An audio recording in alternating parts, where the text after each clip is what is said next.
Hey everyone, welcome to the Backmarkers and our very first video. My name's Michael, I'm one half of the channel, and my good friend Kyle, who you'll meet shortly, he's the other half. Our plans for this channel are primarily F1 related content, so if you like Formula 1, then feel free to stick around. I just wanted to record this little intro, just to let you know the video is kind of a test, or a pilot if you will. So if things seem a little rough around the edges, particularly regarding things like transitions and introduction of topics. It is our first time doing something like this, so we had basically no scripting going into it outside of I had a couple of notes, so just keep that in mind. We will get better as time goes on. If you have any thoughts or feedback, things you'd like to add, things we could do differently, or sort of videos and things you want to see from us, feel free to leave them in the comments. I will be reading them if there are any. We do have a few videos that we have planned, or different series, kind of like this video, just sort of general news discussion. Once the season starts back up, we'll have race breakdowns and talking about the race weekend. We also plan on doing F1 2020 game, co-op career. That's something we've been talking about doing for a little while, so look forward to that one as well. If anything like that sounds like it might interest you, feel free to hit subscribe. We plan on doing this on a regular basis shortly before the season starts, so we're thinking sort of early to mid, I was going to say May, not May, early to mid-March, so hopefully we can get something up and running on a regular basis by then. But for now, enjoy the video. The first thing I want to talk about is that Vettel's doing his seat fit, and he's also aged about 30 years since moving to Aston Martin. I assume you've seen the photos of him being bald, which I actually saw some articles recently about he wants to go back to his original hairstyle or something, which is why he looks bald. But I just thought it was a funny picture, so I wanted to start with that. So. Yeah, it's interesting how it was also... I don't know if it was the only picture that went out, because I imagine they were teasing it for quite a while, and fans were of course really asking for it because they really wanted to see him in the colours, considering we had previews of some of the other drivers that had moved around. So it's interesting that it was one that they included, considering to put it lightly, it doesn't put him in the best light, I think. But I think I'll see if I can put a picture up on the screen. It's if you haven't seen it, it's something else. He literally looks 65. So yeah. But I imagine, of course people are going to poke fun at that, and I imagine he would have had to give some sort of green light, you know what I mean? It's quite obvious that it's could be seen as quite embarrassing and such.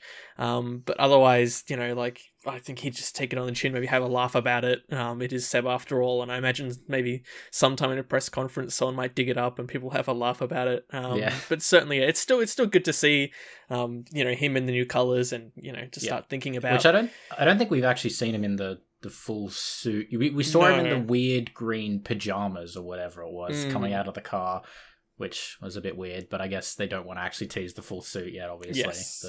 But, which, I mean, leads into the fact that I wanted to talk about sort of Aston's promotion, particularly of Vettel, actually only of Vettel in that car with those colours. I feel like they've done a really, really good job of hyping their entry into the sport, more so than every other team. Well, I guess every other team, kind of comparing to Alpine, which is the only other team that's the new team that's coming in. So but they've done a really, really good job, and I think it's kind of weird as well, because Vettel had sort of a really not fantastic couple of years, and a lot of people were writing him off, and he was he's not the driver he used to be, blah blah blah, all this, and all of a sudden he's like the biggest thing in F1 now, all because of the Aston marketing. And I think it goes to show how powerful the marketing can be if it's done right, which I think this Aston marketing's done. It's perfect. It's absolutely perfect for their entry. So I think as well, as you say, it hasn't been the greatest, last few years, at least for him, and especially even when he was doing quite well for Ferrari, and he had that chance to really kind of push those few years where he might have, been able to bip Lewis to the top, but he still kind of fell short, and most of the time you have to say it was his fault. There's a reason that people consider, the classic spin. Whenever you see someone spin, they go, "Oh, they must have taken a lesson from Vettel because that's what he does." So even through all that and the fact that people are giving this so much crap, and then you see, of course, his most recent year and how he compared to Charles. I still think as well that a lot of people, even through he was popular through his Red Bull period, of course, but he did very much start off with a lot of period of dominance, and that can make people, a bit critical of him. And I think as well, he was seen that he still had a bit of maturing to do. I think, as someone who started watching F1 during that Vettel period, he was definitely a lot more arrogant during those years, and I think he very was much a Max character. Yeah, very Max-like. Yeah, I think you can draw a lot of similarities between those two. Yes. So, but I think in the last sort of, let's say 3-4 years, Vettel has matured a lot, and he kind of went from, I mean, I've seen articles about it, but he went from like almost one of the most hated F1 drivers to one of the most loved F1 drivers. And people kind of like to see him as the underdog, and he did occasionally scrape together performances, over Lewis and Rosberg or Valtteri that, he probably shouldn't have gotten. And I guess it was easy very quickly to change to kind of be a fan of him rather than against him. And I think quite quickly as well, when he was in that, the Ferrari kind of team picture, he very quickly changed and he came in there with a more mature mindset of saying, like, this is a new step in my career. This isn't just, what I've had to go to because, I'm not happy with Red Bull and I want to move out and they're not fast anymore. It was very much, like a new Seb in his new kind of career, and we're kind of growing to like him for that. Going to Ferrari, you kind of have to go in. I get the feeling that they wouldn't have accepted someone like ultra immature, like especially at that time. Yeah, I can't imagine someone like Max going to Ferrari and not getting it boot up the backside when he was being a bit of a prat. So, and that was even part of the surprise when they brought Charles in. People were saying, well, he's too young, he hasn't proven himself. They're known for kind of taking older drivers and now having, a very established driver and then another established driver as a support act. So that was a big call. But and back to the main point, I guess, I think a lot of people really are excited just because it is Aston, which is a cool brand, and the fact that Vettel's going there and he's going to a new team, that's still exciting. You remember when he first announced he was going to Ferrari, I remember thinking it was really exciting. That was his massive, first few races, it was really interesting to follow him and see how he was sitting in and, go over all the media coverage that was covering him and how he was traveling. So to kind of have that again now, especially when he's had this kind of blip in the most recent year, I think people are just really interested to see how he goes, and as well trying to see him get back to his original form, you know what I mean, because he's still got a lot of talent. I think everyone wants to see that, because particularly with Racing Point at least fighting for that third position, they had a lot of pace, particularly in the rain. That car was really, really fast, and someone like Vettel, who is a 4-time world champion, going into a car with a big brand like Aston, off the back of some probably the best results that team, whatever their name was previously, up to, Force India, Racing Point, now Aston, it was probably one of their best seasons they've had in a long time. So, and then getting Vettel in there, if they can continue that form, it's pretty exciting to have him in there, and if he does well, then they could really push that team forward. So and you can see them really wanting to form around him as well, as much as Ferrari of course wanted to form around him, but I think especially this team, which is really trying to establish itself as saying, we're not just another midfield team that might have a bit of success, but then we're going to fall by the wayside, someone else will pick us up, etc. Like, not in a, of course you could technically say that Force India and Racing Point have been picked up, but they're picking it up because they're wanting to grow. They're not like folding and they're out, and then they've got just someone else picking up the scraps, changing the team managers, changing everything like that. So it's really a team that's taking the really next big step to try and do something massive so they can stay in the sport for 10, 20, 30 years, whatever, the long term. And therefore they've obviously seen that and gone, hey, we want him to come in and we'll do as best as we can, use his experience as well as maybe push Vettel into a second and third leg of his career. So if all goes well, then it could be a win-win. But otherwise, if it still has a bit of a shaky start, you probably wouldn't be too surprised otherwise. People just go, oh well, he's still got a bit of work to do, and this is some of his last year's apprentice going through. So but I think it's interesting at least. And as you say, the comparison to Alpine, which of course are a similar thing, kind of a big rebranding of a midfield team that people think could have the chance to rise in the next 5 to 10 years, and the fact they're bringing back Alonso, which is still it's quite a big thing. He's he's a big name. A lot of people know him. He's been here for so long, even though he had that short sabbatical, but still his return is really exciting, and yet You haven't seen You really much. haven't seen a lot of him. No, he had kind of like at the end of last year when he was appearing to go around the place and get used to the team, and when he was in the young drivers test, and all that drama, let's call it. But regardless, still after that, there's really been, not a lot really of word there, and no promo really out from them. So of course everyone's going to focus on the Vettel stuff now because they've kind of come to the punch, and sure. You do wonder, I guess how big the hype will be once they start putting out proper promo material for Alonso and his side. I haven't got much time. Like it's if they want to do it, they got to start doing it pretty soon because it's pretty close to start of the year, start of the season. So anyway, we'll see what happens in the next few weeks. And this is a pretty small point, but I wanted to discuss it anyway. With Ricciardo moving to McLaren, obviously a lot of people were looking forward to it. The whole Ricciardo Norris, seems like a match made in heaven for some people. He's come out in the last sort of 4 or 5 days ago. He came out and he said he was, in quotes, all business at McLaren. Like he wasn't going to try and he didn't want to play into the whole, it's going to be, the goofy, funny partnership with Norris. Like he's obviously going to McLaren. He's stating he's going to McLaren, obviously he wants to win. He wants to get back to the top of the grid. Yeah, exactly. So I think a lot of people look at, I'm guilty of it myself, looking at that Ricciardo Norris and thinking, oh my God, the meme potential that's going to come out of this team is going to be incredible. And then you forget that, Ricciardo's obviously going there because he's seen that team is looking, trajectory-wise, it's looking really good, and he wants to be in that car because he thinks it's going to be at the front. So. And better than Renault/Alpine as well. Yeah, sure. And I saw that, and I think Ricciardo and Norris both obviously fantastic drivers, both Ricciardo obviously more experienced, but Norris has more experience in the McLaren. If he's come out and said it's not going to be all friendly, haha, funny at time at McLaren, if they get close on the track, I reckon it's going to be they might get a bit feisty, I think. And I think they're both good enough to sort of be together on the track a lot of the time. You talk about all these inter-team rivalries and all that, and I think that one could be one to look out for, because I think both of them sort of, particularly Ricciardo, he spent a good couple of years at Renault thinking they were going to take him to the top of the grid, and now he's in McLaren, a team that he hopes takes him to the top of the grid again.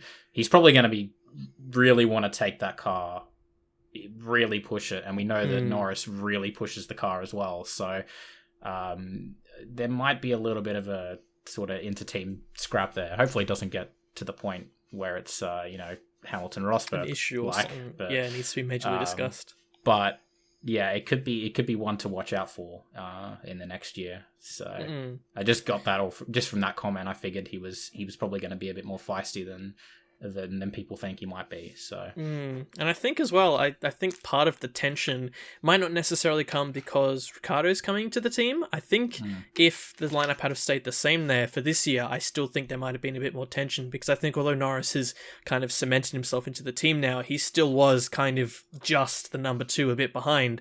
And fair enough, like he still was putting the results they needed. No one would say, he doesn't deserve that drive, get him out, replace him with someone else. But certainly going, into another year of his career, you'd kind of expect him to be matching almost anyone else out there, that's not at the top echelons, but a lot of those solid midfield drivers, your Perez, as you say, maybe your Ricciardo, you'd expect to still be a bit ahead, but even your Sainz and such, this coming year, you'd expect him on equal terms to be about to reach them. So I think only there might be some tension that might rise up if he maybe tries to assert himself a bit more, and maybe there's a bit of tension of him trying to say, look, no, I'm here long term, and you're not just going to take this away and that. So I think it naturally would have come across anyway, regardless of who he's with. But I think it'll be very interesting given it's Ricciardo, and what more perfect benchmark for him to be against. You couldn't really pick someone to compare against better for him to see how he goes. Well, I think I actually saw an article. I wish I'd saved it now. It was who was it? It was someone from McLaren basically saying that they, which I thought was a weird article, but they wanted more. They wanted Norris to take that extra step this year as well. I don't know if you saw that same article, but it was basically like, and I thought Norris, obviously, he's anyone to look at his career since coming in, they think he's done bloody well in the couple of years that he's been in sport. but yeah, they want him to take that next step, and they know that I guess last year he sort of showed his race pace, particularly towards the end of the race, where he can really, really push and, get those extra positions, extra seconds at the end. But apparently they want just that little bit more for him to take that extra step to try and really, really push, which I think is probably what Sainz did a lot better, probably with a little bit more experience. And I think if he does that, which he's entirely capable of, then that like I said, that could be a good battle. But again, that puts that pressure on Lando as well, like with those articles coming out, and those discussions with him saying they want that extra bit from him. That puts that pressure on him to, okay, if he does get in that battle with Ricciardo and Ricciardo's ahead, he's been told, okay, I need to push now, so he's gonna go for it. So and obviously Ricciardo, he's respectful, but if he sees a gap, he's gonna send it. So yes. Yeah, I don't know. It's a pretty minor point now because we haven't actually seen them race together at all. We haven't seen them together at all. So it might not be like that at all. But I just thought it was worth talking about anyway. Yeah, it could be interesting. So, and just on that comment as well, I think it comes across because if you'd seen performance-wise, if they were sitting about where they were, and Lando continued to put in the same kind of performance, you'd say you'd still so that's a good enough old job. But if they are trying to push that extra mile to try and close that gap to the top, then you really do need two drivers that are right at their A game to be able to pinch and nip at the top when you can. You think back to Red Bull when they had Max and Ricciardo, and at times when they were able to take advantage when the Ferrari and the Mercs were slipping back a bit, and both of them were good enough on their day to just nip a bit of their heels in that. So I think it's a case of where if they do get that bit closer, then you'll almost be assured that Ricciardo's going to be there once he gets slotted in, and it's whether Norris can stay with him. So it'll be interesting. The Friday practice times have been cut down. Obviously, they used to be 90 minutes each, practice 1 and 2 on the Friday. They're now 60 minutes each, so a little bit less running. They still have the 3 sessions though, so it's 60, 60, 60. Yep. The idea is to try and get more running on the track, so they're hoping that it'll, rather than having 20 minutes of dead time where there's no cars on the track. Your mid-season lull, which you always get. Mid-session lull. Yeah. The idea is that there'll be exactly the same amount of running. It'll just be condensed into 60 minutes as opposed to 90 minutes. I'm curious to see if that will actually happen, or if if they'll just run the cars less to try and save, engine, or I guess it really depends on what the majority of teams do. If they think it's going to be better for reliability to not run the cars and think that, 30 minutes less means we don't have to run the car as much, although I think reliability this last year has been relatively good. Yeah. It's been better year on year, so maybe they will run. But I'm curious to see if how they intend the sessions to play out is actually how it's going to work out. Because I guess it might add an extra level to needing to focus a bit more on reliability too. Because of course in the past, if you had an area or someone had to stop out on track or they nipped to their wing, you'd have that time at least where as you say, you normally have that mid-session lull. Maybe you could bite into that a bit more, or you'd have that bit more leniency. So instead now there's a bit more onus to if someone has an incident, or if there's a rained out session or the weather's a bit crap, then it just adds a tiny bit. So it's kind of a win-win across all boards. If they weren't going to be on the track anyway, yes, you could argue, but if you're a fan there, you want to have as much time on track as possible. But they weren't on track anyway for big lulls, you know what I mean? So you might actually get, maybe they can put in one or two more support races during that period, or maybe they can just extend a few of them, some of them run on time, which means you've actually got physically there more stuff on track as well. So you can see how they'd balance it out, and it's, there's not really much argument to say which one way is the other, but this way makes logical sense, I'd say. Yeah, it's fine. I think I don't know how much it'll change in terms of.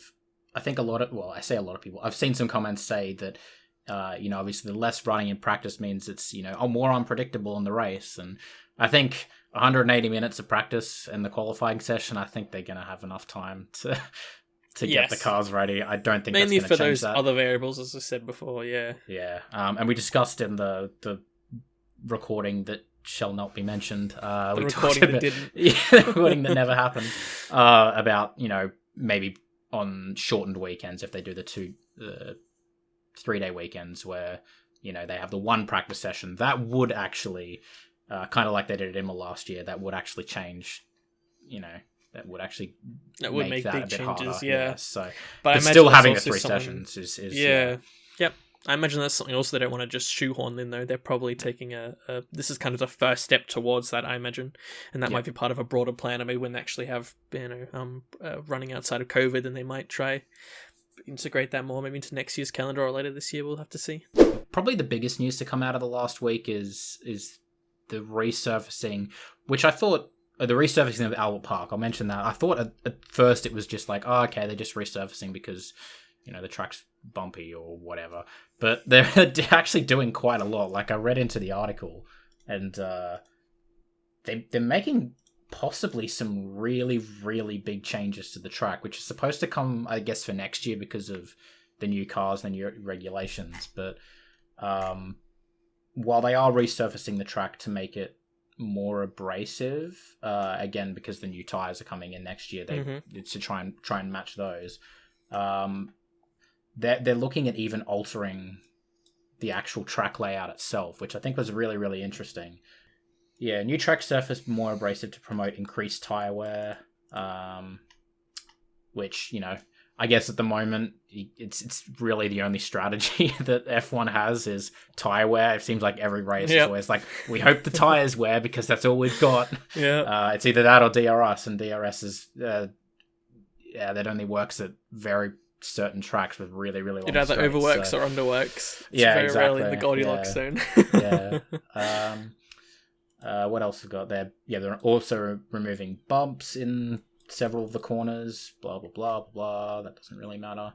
They're also, this is the biggest one. They're looking at adding the back of the back of the circuit where they have the chicane leading onto the sort of curved straight, I guess. They're gonna looking at adding some banking to some of the sections in the back turns to actually turn that into a DRS zone, which I think would be interesting as well. And then also the chicane just before that, they're actually looking at possibly, if they're going to do that, turn that into a DRS zone, actually getting rid of the chicane, so that way they can have a full DRS all the way around as well. Which I know there's been light discussions throughout years of potentially, because although it's often a good corner to have on the first track because it's so quick and it's so tricky. You do have to slow down a bit for it. You can't take it flat, but you really do have a fast left and a fast right. You see a lot of drivers going wide there. But there's been talks for a while of actually properly turning it into another overtaking zone. Because often you get people that close up quite a bit on that run by the lake to the right. But then to make an overtake into that area, you basically gotta be much faster than someone or overlapping them. Or they've got to have damage or something. The track's just way too tight there to do any overtaking. So it's a good section, but I know they've been talking for a while of wanting to potentially change up the circuit a bit. And of course they have to keep in mind that it is public roads, but there they kind of do, the road does sweep naturally in terms of the public road, but they put the curbs in and kind of bank it how they want to for that open section. Yeah. So they've been talking for a while of wanting to potentially change it up a bit, maybe put a harsher braking zone there. But you actually, in the alternative, they might actually make it straighter, maybe turn that whole area into a DRS zone, or maybe bank it up a bit, as you say. So I haven't heard that alternative point put forward yet, but it's certainly interesting to think about. And it's cool that they've got a couple of different things, obviously, that they've got in the plans, rather than just, we'll just make it a slower bend and it might work, and if not, well, it just ruins a good corner, Like, I wouldn't mind it being faster as well if they get more speed down there. For sure. It is interesting. Cool as well. I wonder if obviously, it's only just discussions at the moment. We'll probably find out more in the coming months, obviously.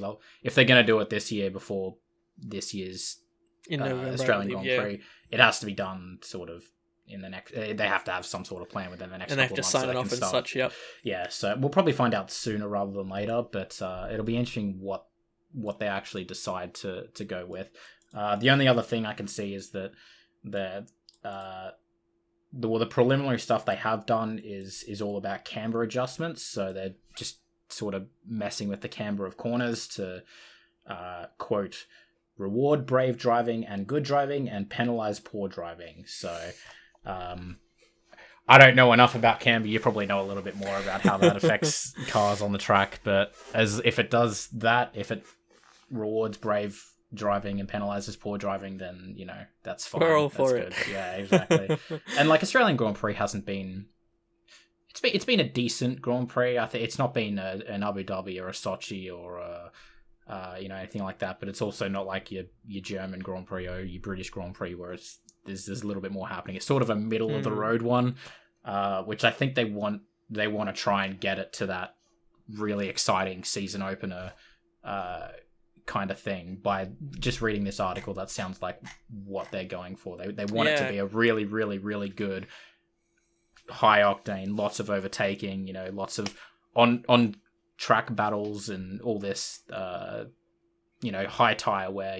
Really rewards, good driving, but also, good tire wear and good tire management. All aspects of it, yeah. I think strategy. Looks like they were increasing the pit lane width so they can increase the speed limit from 60 to 80 as well. So there's less pit overtakes, I think. I think that was the reason. What was that? Let me see if I can find that as well. Yeah, because it is often quite powerful there if you get a good timed virtual safety car. Yeah, reducing the time penalty of tyre stops. So rather, they don't... And if you want a 2-stop, maybe it's less time in the pits, so you're more. I guess that if they're going to make as well. Yeah, if they're making the tires a little bit more wear, they kind of have to do that. Otherwise, you could balance it so then maybe there's an even closer battle between the 1 and 2 stop. Yeah, for sure. Yeah, hopefully it all goes to plan. It probably won't, but hopefully it's good it they're does. thinking about it, and I think it's nice as well. Like, I'm biased in the fact that, of course, I live in Melbourne, but of course, although they they had the deal signed for quite a while to keep it as not just as the season opener, but as the venue for the Australian Grand Prix, and then kind of over time they've kind of been signing shorter and shorter deals, and there's been some doubts about it. But these conversations, I guess, kind of make you feel a bit more positive that this is a longer term thing, and they want to actually invest further into it rather than pulling out more and more and talking a bit more crap about it in terms of how it's talked about around here. So that kind of conversation makes me happy and reassures me a bit that it's still going to be a long term thing. Not that I wouldn't mind it going to a few other places in Australia. There's some other places which wouldn't be bad for it, of course. Obviously, it's been in Adelaide. It was the finisher at Adelaide for a while, but I don't know if they'll ever go back there. But no, they would need significant changes for sure. It's been discussed a lot. Of course, it has. Yeah. I've only got the last couple of things are actually more about support series, I guess, and that sort of stuff. The first one is, I think, kind of a really positive step in terms of Formula One and support series is the Ferrari Driver Academy. They've signed their first female member, Maya Weug. Weug. You did that justice. How you pronounce that? Yep, I definitely pronounced that correctly. But yeah, she's been signed to the Ferrari Driver Academy, which is awesome.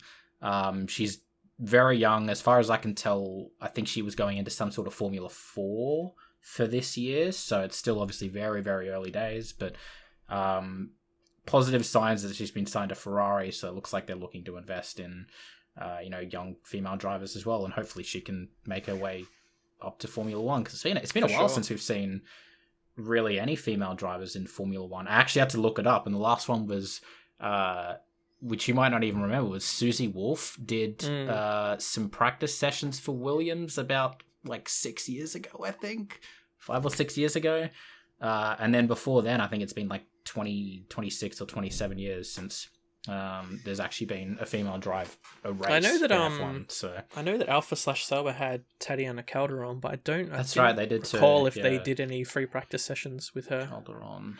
They did some testing with her, but I don't know if they did any official sessions with her. I don't recall. She might have done. If you looked it up and then you actually saw it, that's the only person I'd say might have been sooner. But if you've looked it up, that's true. I looked at one article, I'll be honest, so that article could have been wrong. Yeah, it's been good that a few teams, at least at the high level, have occasionally signed some female reserve drivers. There was, I should remember their name. I know there was one, I believe they were for Marussia. I know they had, I think it was in 2007 or 8, where they had an accident, I think, where they lost their life from some testing accident that happened a while ago, which was really sad. But I guess from that moment, at least, we're still seeing a few teams at a higher level still hire, female test drivers or drivers in F3 and F2. So I guess this is a good sign from Ferrari that they're kind of jumping on that, not from the side of getting someone that's near a high level, but someone that's at the very start of their career and actually sponsoring them at a lower level is good to see.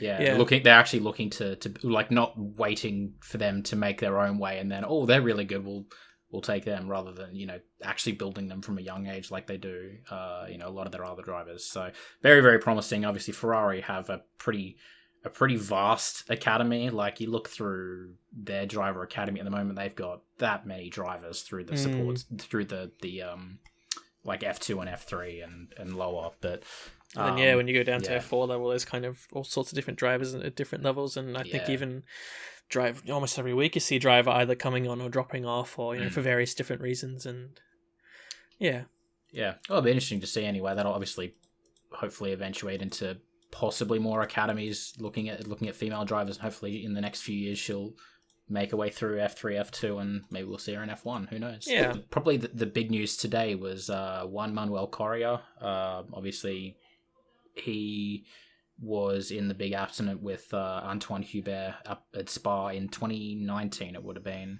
And obviously where Hubert unfortunately lost his life. But Correa was in a coma and then doing a lot of rehab. And he has announced that he's making his return to Formula 3, not Formula 2. But he's coming back to racing only, 16 months? I think it was after an injury that after the accident shattered his legs. Well, I was looking at what it actually did. Like, he was in a coma for 2 weeks. He's had 20 operations. 20.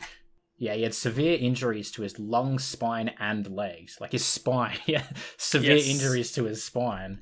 And 16 months later, he's coming back to professional racing, that's huge. That's massive. Like, how many people would even think about coming back in the first place, considering the circumstances that, put him out in the first place, and then to come back really that quickly, considering his injuries and not even physical injuries, you'd imagine mentally. Yeah, as well. It would have been such a struggle for him. Even when he first woke up, I know a lot of people were quick to give support online for him, and but I think it was very clear from the get go that he had the right people around him, and that he was really, of course, first and foremost getting some rest of it all, but he was also, as I said, had the good support around him to I guess allow him to process what had happened and process what his next steps were going to be going forward. So the fact he's reached this point, and it's really positive to see for a lot of reasons you can count. For sure. So really, really nice news for the week. Well, for sure. I wanted to point out, obviously, he went to Formula 3. He was obviously in Formula 2, but I mean, the reasons why he went to Formula 3 make sense, but he went there, one, because of the length of the season. It starts a little bit later and finishes a bit earlier, so obviously with his with coming back to the sport, he doesn't know if his body will be able to, I guess, handle coming back to a full-length what season. level it'll be able to handle, exactly. So, it makes sense from that point of view to go into Formula 3 rather than the Formula 2 where he was. Yep. And the other one is he's actually signed with ART, which from my understanding are quite a good Formula 3 team. So he can actually fight. Like, if he finds he gets back in and he's competitive, he can actually fight. They have the potential, again, to give him a good car. And ART gave him that opportunity to race for them in the Formula 3, so he can, if all goes well, and hopefully it does for him, he can come out flying and win the Formula 3 championship and then make his way back to Formula 2. That would be a story, Man, yes. What a story. I imagine just seeing him out there, I imagine it'd be similar to Kubica, just seeing him out there will be amazing, and it'll be interesting to see. And I think, F3 makes sense. It's still, you still need a lot of talent to do well in an F3 car, but it helps he's in a good team, and it'll just depend how hard he can push himself and if he can really fully get back into it. I'm not sure what he's done before that, if he's done much kind of testing and anything on the side in the background. But otherwise, as I said, it's just it's good to see him back, and they've committed quite a big team in F3, committed to taking him on and helping him through the next steps of his career. So really, really positive. And now that I'm actually going to be following sort of F2 and F3, I'm going to be rooting for him and hope he does really, really well. So everyone loves an underdog, and he's probably the biggest underdog going into that. And a comeback story. And a comeback story, yeah, absolutely, for sure. Yeah, I mean, in terms of news, I think that's about all I've got. I don't know if you had anything else to add, but... No, that pretty much covers everything that I had, yeah. Yeah, that's good. A little bit lighter than Redacted week, but... if you enjoyed this, like I said, if I decide I want to upload this, then leave comments below if you want us to talk about anything else. If you want to see any particular videos from us, we've got a lot of ideas, but always like to hear from you. We're probably going to try and start doing regular-ish episodes once or probably just before the season starts. In the near future. Yeah, we'll see how we go. We're both very busy people, so we'll try and figure something else. What's that? This is important. Oh, of course, yeah, it's more important than anything. But yeah, we'll see how that goes. Feel free to subscribe if you want to see more, and we'll see you in a few weeks, possibly, maybe, for the next one. Yeah. All right. Thanks for watching, guys. Catch you guys.